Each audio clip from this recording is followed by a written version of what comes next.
Salut les mecs! Une vraie petite vidéo, encore sur le multisplit de la petite maison avec 4 numéros, un XZ 4F80 VWK66BBWB. Donc voilà, mise sous pression. Donc voilà, tout est fini, raccordement, tout est fait.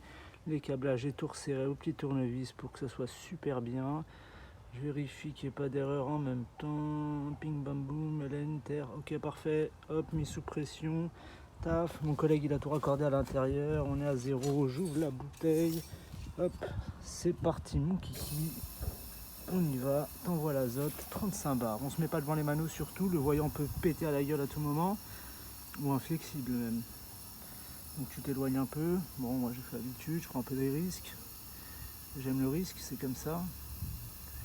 Donc voilà, hop, j'ai monté le petit cache clim aussi, petit clim déco, bim bim bim, voilà, on va le mettre devant, j'ai déjà fait les fixes, il n'y aura plus qu'à poser. Ça c'est un petit truc qui vient emballé dans un carton comme ça, tu le montes toi-même, c'est un peu comme un meuble Ikea, sauf que je t'avouerai que celui-là, les vis, elles sont super galères à serrer. Donc voilà, petit point négatif, c'est les vis à serrer à l'intérieur, là, c'est une galère. Je sais pas si... De toute façon ça va monter plus que 35. Mais je sais pas si tu vois, tu as les vis là, à serrer pour régler la longueur. Et par contre, tu as des petites vis tout en haut là. Regarde, on voit rien? Non, on voit rien. Bref, tu as des petites vis là-haut avec une clé de 8 à pipe, tu arrives à les serrer. Mais si tu n'en as pas, bah, tu es comme un con. Hop là, on y était presque. Encore un poil. Hop, et on va laisser sous pression 35 bars. Hop. Voilà. Je serre là. Moi j'ai tendance, je fais tout le temps ça, je desserre ici. Ok. Comme ça je laisse l'azote dedans. Et en soi généralement, j'ai remarqué un truc. Quand tu viens, tu rappuies le shredder. Si tu vois que ton mano il est descendu par rapport à la pression que tu as dans le flexible, c'est mauvais signe. Donc voilà.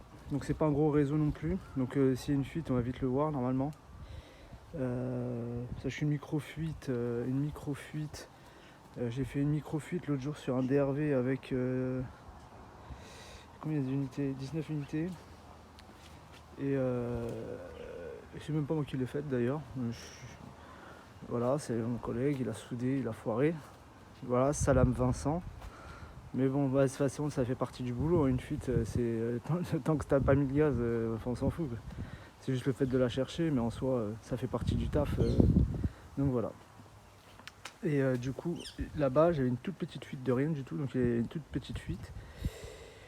Et en fait, on a perdu, je crois, quand en fait j'ai remarqué la fuite parce qu'il faisait très chaud dehors. Donc la pression elle était montée dans le flexible, d'au moins un bar. Et par contre, de l'autre côté, quand j'ai remis j'ai appuyé la petite prise de pression, quand j'ai revissé la petite truc de la prise de pression là, et ben j'ai perdu de l'azote, alors que j'en avais gagné sur l'autre côté. Alors que la pression, la température est la même au niveau du tube de sortie. Donc j'avais trouvé ça bizarre, mais je me suis dit bon, on sait jamais. J'avais laissé le lendemain, et ben le lendemain j'avais bien perdu un demi-bar au final, avec la température du lendemain. Donc il y a un écart, hein, il y a un calcul à faire, me demande pas ce que c'est.